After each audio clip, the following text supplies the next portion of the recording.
I then went on to ask them, does it give them the information they need from a poster? Luke gave a very nice answer for this. It doesn't give away much, but then that sort of draws you in and makes you want to go and see it. Chris said, It's like it's about James Blake.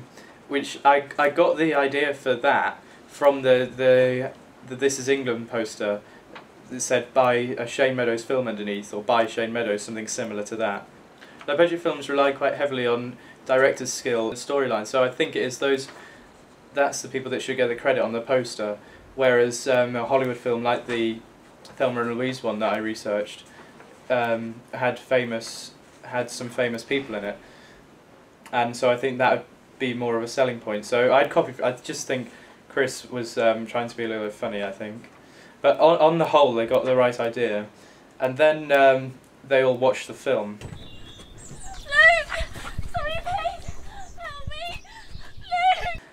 After they watched it, I went through the questions again, and they still think the poster was a very good match for the film. Courtney made the point that the poster depicts a countryside setting, and that the film is mostly based not in the countryside. And I think if I was to go back and change this, I would change. Due to my limitations, I couldn't put a backdrop of, say, a built-up area, for example, because I live in Suffolk. There's not many places that I could think of that have this city backdrop that you can look over and park a car at the top of it. Whereas right near where my house is and right near where the Allegro is, it was really easy to just move it to the field next door, sort of thing. And then it's quite a nice view as well. It's not an unpleasant view. And I do think it works really well, but I do agree with what she said. Again, I had lots of trouble once I'd actually taken the pictures, because I didn't realise, but this is Hattie's camera and it had lots of different settings. And the setting that I had it on, I thought I had it on auto mode, which I did. I didn't realise that the lens had an automatic focusing mode and a manual mode as well.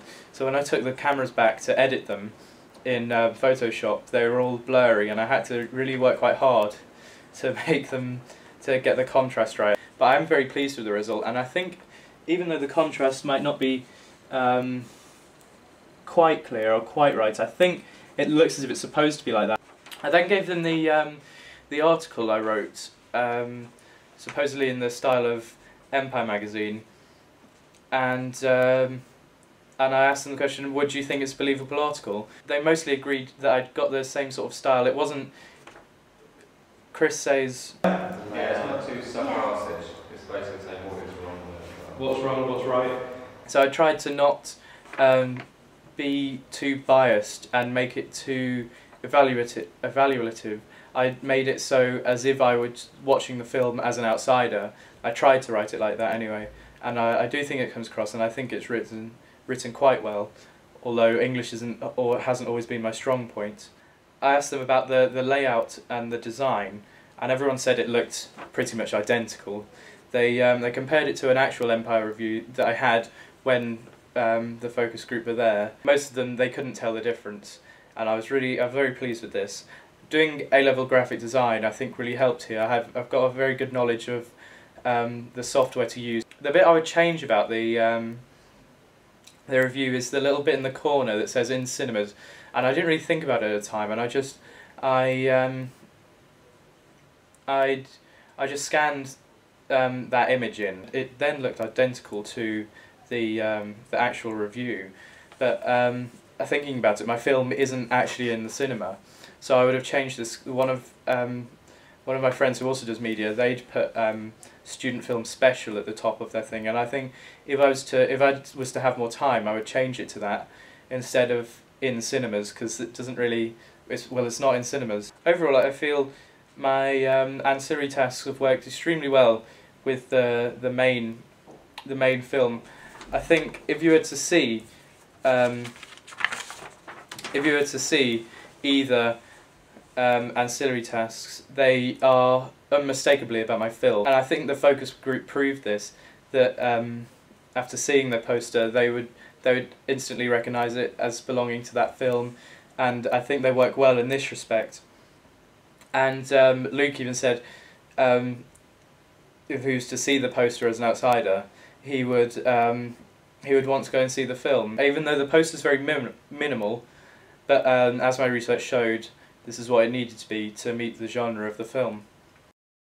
From the offset, I had a firm idea of what I wanted my film to be like. I had a firm idea of the storyline and what I wanted to happen in it, and I knew what I wanted to do pretty much. But also from the offset, I found audience feedback was completely necessary. When it comes to editing and filming, you can't anticipate everything that happens, so you need to make other decisions other than just the idea, which I was completely sure on, and just how I wanted the story to go. And also on quite big decisions, quite influential decisions, I had to use audience feedback for the title of my film, because I wasn't sure. I knew I wanted to be called Something Calling, because and I wanted to be going somewhere, because they were on they wanted to escape from their mundane lives. I didn't want to call it London Calling, because that's the name of the Clash song.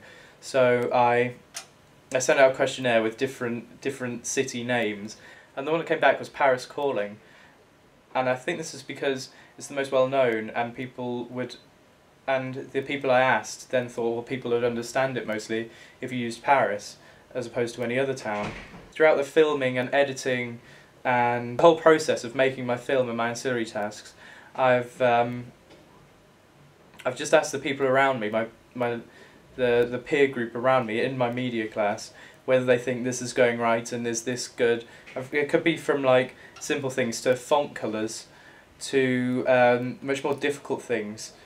Like the animation, for example. I mean, as you can see, the original idea was to impose an animation onto a filmed footage of just the steering wheel and his view, and then I realised that as soon as I made the animation, that Final Cut wouldn't allow me to do this.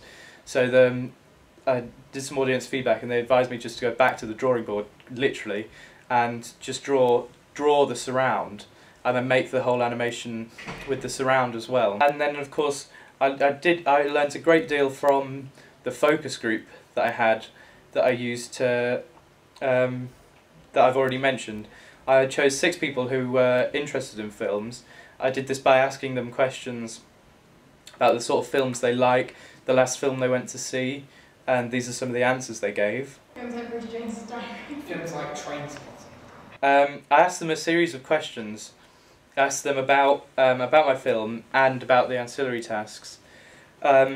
This helped immensely, especially with the evaluation question. It gave me an idea and proof of how my ancillary tasks worked well and didn't work well with my main product. Also, they helped me improve my work, because Rosie specifically mentioned the need for a tagline in the poster, which I added in after this audience feedback, and I actually gained more marks for the poster after I added the tagline in. So I feel I have learned a lot from the audience feedback.